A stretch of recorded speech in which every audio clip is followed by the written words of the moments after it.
Hello viewers, Mescal here.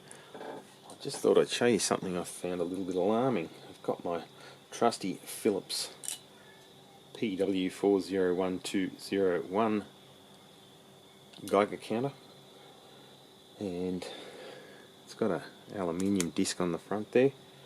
I'll show you how to use it. Got 0, B, 3, 2, 1 in Roman numerals, then a T. So you got B up here, so what you do is you set this to the full deflection. Turning that knob there will change where that needle sits. So the instruction manual says to put it to B and then dial it until you're right on that full deflection, and then you can set it to either your 3, 2 or 1 scale. It's respectively 3 is 100, 1 is to 10, 2 is to 10, and 1 is to 1. So milliröntgens per hour. And yeah, I was just having a bit of a poke around the house and sort of thought, oh, I wonder if any of this cheap Chinese metal is containing some sort of radiation. But the one that sort of upset me the most was, here's a trusty Leatherman, and this thing goes on your hip and you leave it there all the time. So I'm on the 100 scale there. We go to 1, full deflection, 2,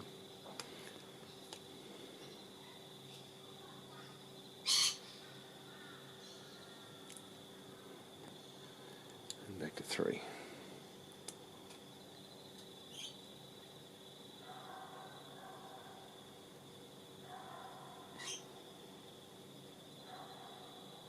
So we're at just about 10 milliröntgens per hour.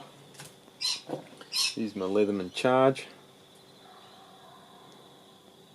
Seems to be these fasteners where it's most concentrated. Again, we're hitting around 10.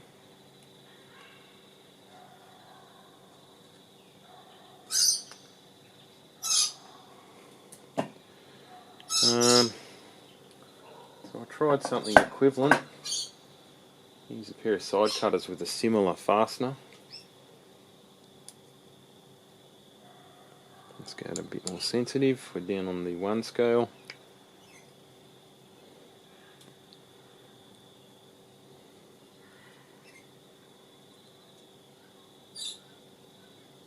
Nope.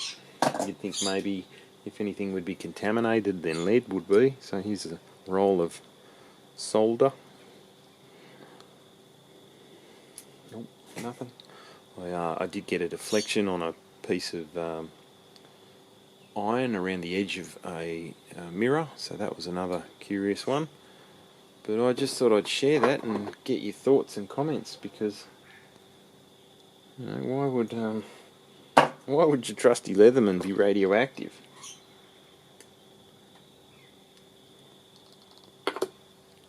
What else have I got here? Here's another bit of trashy type metal.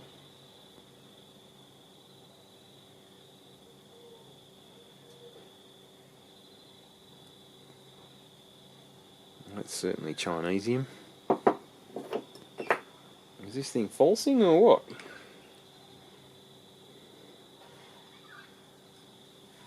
I'd like to hear your thoughts. Thanks for watching.